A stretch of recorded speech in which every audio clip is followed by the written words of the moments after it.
Good morning. So we are back to Sewing Sunday, and I am trying to make some curtains for this window out of two panel curtains that I already have. The valance doesn't work well because the sun that comes through is so strong and so hot. It actually makes the sink hot to the touch. So we are going to get started on making some curtains for the window. I have laid out my panel. I like these curtains. This is just one long panel. I think it's around the 64 inch. So I am going to lay this out and cut it about right here. I'm going to try to make the valance at the top and then the curtain at the bottom. So if that doesn't work, I'll use the valance I have because I like it, and then the curtain at the bottom. But I measured from the middle of the window down to where I want it to hang, and that's around 36, 37 inches. So I'm going to cut this a little bit longer to allow for the seam, and this will be the top, that'll be the bottom. This is already the hemmed bottom of the curtain, so that should work well.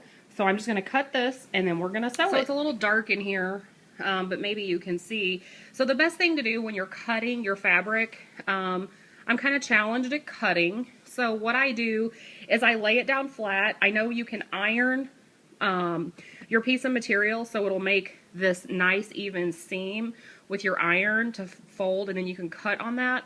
But if you're kind of lucky, if you look, you can see your pattern on the curtain. So if you start cutting on the edge, then you can just follow right along that pattern for cutting. So that's what I did, and it cuts really, it cuts well. It helps you keep a straight line. So I have cut that. Using a panel, if you're going to make like a valance or two separate curtains, works really well, because the good thing is you don't, so if this is the top part, you don't have to do any hemming or cutting on the top because you already have the rod fold. So that's already done for you. And then for the bottom portion, like I mentioned, it's already got the fold at the bottom, so you don't have to do anything with that. So the only hemming we would do is to hem the bottom of the top part, which this would still be too long, and I would still have to cut that off some, and then the bottom part. So I'm going to get busy. I'm just going to make I have a cafe rod, a small rod, so I don't have to do a real huge fold, so probably like that.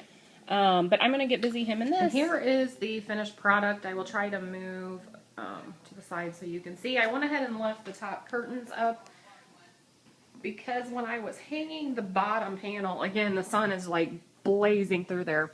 I don't know if you can tell, and these were not purchased at the same time or the same place, but the pattern in the tan part of this curtain matches the pattern in the tan part of the top curtain. So I didn't even notice that till I was hanging them.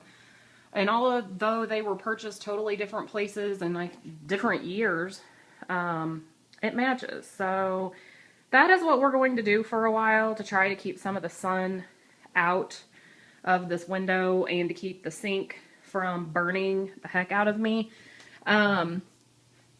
I used the top part of the curtain. So this was a normal 64-inch panel. This would have been the top, so I left that there. That's on a cafe rod. And then I cut it off and I turned and hemmed the bottom. So that's the underneath side. I just used, again, some cream colored thread that I had, because to me, that is the important thing. I mean, I love to recycle items. Yes, I would have loved to have went out and picked out brand new curtains for this window, but I just can't do it when I know I have something laying around that could work. This whole project took 30 minutes. I hemmed the curtain, and then I pressed it with my iron.